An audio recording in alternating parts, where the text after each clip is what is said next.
Stay back, stay back, stay back. Hujambo na karibu sana mtazamaji wa Zone Media. Karibu sana tujuzane yote yanayojiri katika anga za kimataifa. Kuna taarifa kubwa sana kutokea huko nchini Marekani, ambapo rais wa Marekani Donald Trump pamoja na mke wake Melania Trump wamenusurika kwenye jaribio la mauaji huko nchini Marekani, ambapo ripoti zinaeleza kwamba walilazimika kuondolewa haraka kutoka kwenye hafla ya White House Correspondents Association dinner baada ya tukio la ufyatuaji risasi karibu na eneo la hafla hiyo mjini Washington, kulingana na Reuters. Tukio hilo lilifanyika katika Washington Hilton, lilivurugwa na mlio mkubwa unaodhaniwa kuwa ni risasi, jambo lililosababisha hatua za haraka za kiusalama. Mashuhuda walisema hofu ilitanda ndani ya ukumbi huo baada ya watu kusikia sauti zilizofanana na milio kadhaa ya risasi na kuambiwa wajilaze chini. Eneo hilo lililindwa haraka, wageni walihamishwa na vikosi vya usalama vilisambazwa kote, huku mamlaka zikianza kuchunguza tukio hilo. Trump alisema nini? Katika chapisho lake kwenye mtandao wa Truth Social, Trump alisema mshambuliaji amekamatwa na kuongeza kuwa yeye na makamu wa rais JD Vance wako salama. Alieleza kuwa hali iko chini ya udhibiti muda mfupi baada ya tukio hilo, ingawa vyombo vya usalama viliendelea na uchunguzi.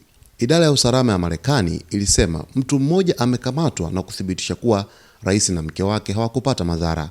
Iliongeza kuwa hali ya waliohusika bado haijulikana, huku vyombo vya sheria vikiendelea na uchunguzi. Eneo la hoteli lilitangazwa kuwa eneo la tukio la uhalifu, likiwa chini ya ulinzi mkali na hakuna taarifa za haraka zinazotolewa kuhusu mtuhumiwa au sababu ya tukio hilo. Sasa hii ni taarifa kubwa sana kutoka huko nchini Marekani, ambapo rais wa Marekani Donald Trump pamoja na mke wake Melania Trump wamenusurika kwenye jaribio la mauaji huko nchini Marekani walipokuwa kwenye hafla ya White House Correspondents Association dinner, ambapo kuna ufyatuaji wa risasi ulifanyika, lakini alikuwepo yeye pamoja na viongozi wengine pamoja na makamu wa rais wa Marekani JD Vance, ambao wote walilazimika kuweza kuondolewa haraka katika eneo hilo na idara ya usalama ya Marekani, huku FBI ikianza uchunguzi wa kina zaidi wa haraka kuweza kubaini tukio hilo kwa undani zaidi, huku akimkamata mtu mmoja aliyeshukiwa kufanya tukio hilo kubwa hapo nchini Marekani. Sasa moja kati ya taarifa kubwa sana ni hii ambayo inaibua sintofahamu kubwa ya muendelezo wa majaribio ya mauaji kwa rais wa Marekani Donald Trump.